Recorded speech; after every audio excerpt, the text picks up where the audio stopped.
A restless river braids itself around two roots, pleasure on the left, power on the right.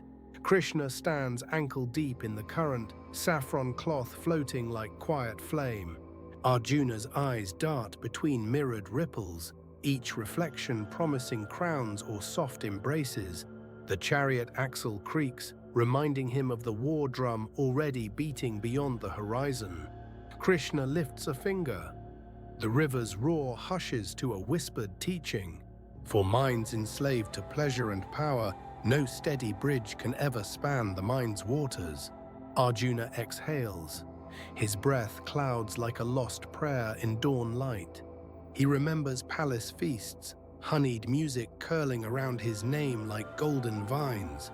He remembers kingship promised, the weight of crowns that gleam brighter than Kurukshetra's sun. Yet each memory flickers, a candle in wind, leaving the heart darker than before.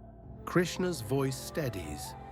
Such minds are drawn away, their determinate reason is not formed. The word drawn away echoes like a hooked arrow yanking the soul outward.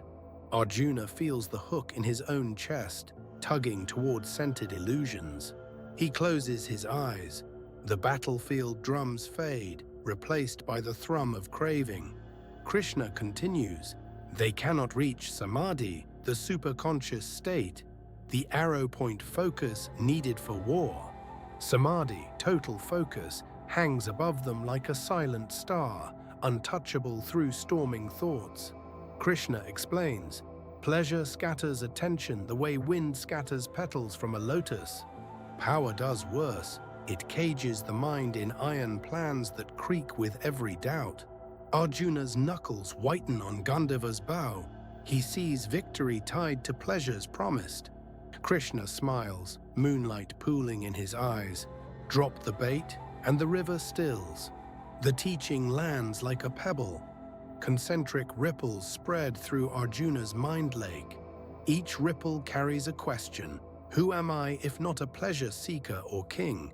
Krishna answers without words. The battlefield hush becomes a living lesson in detachment. In that hush, Arjuna feels a single arrow of awareness form within his chest. Krishna whispers, "Steady your aim. Let every other target fall away like dead leaves." The superconscious gate opens, not with thunder, but with the silence after thunder. Arjuna breathes once. The breath travels the whole universe before returning home. He realizes the war outside is trivial. The war inside is won by letting go. Krishna nods. Now you are ready. Samadhi steadies your hand more than any kingdom. The chariot wheel turns. Dawn light crowns the warrior who desires nothing but duty. Arjuna lifts Gandharva, its curve now mirroring the steady bow of his mind. Krishna reins the horses. Their manes flow like rivers of restraint, not conquest. Together they advance, leaving behind the shimmering mirage of pleasure and the clang of power. The lesson travels beyond Kurukshetra, echoing in every mind torn between craving and clarity. Krishna's final words linger like dawn mist. Choose focus. Let scattered dreams return to dust.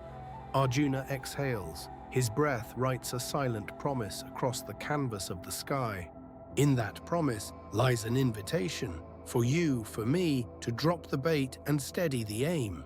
The war horns rise, but within the chariot, a lake of unbroken silence prevails. Remember, every pleasure distracts, every power cages. Only focused awareness wins the true war.